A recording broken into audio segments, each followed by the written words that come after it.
In this video, I'll show you how to solve in case on your second generation Chevrolet Cruze you get the message no key detected in the dash and the car doesn't start. I'll show you where you need to put the key to be able to start your vehicle and drive. So let's get started right away. Everything explained in this video is at the page 36 of your owner's manual.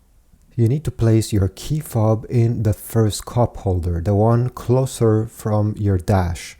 Lay it down flat the way you see it over here and let it sit there.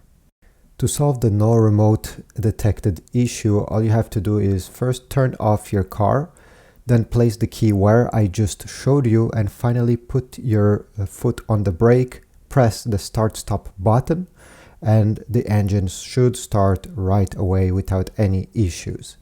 Go ahead and replace your battery, the one in your key fob, as soon as possible to get rid of this message. If this worked, please leave a like, but also comment down below, subscribe, and I'll see you in the next video. Thanks.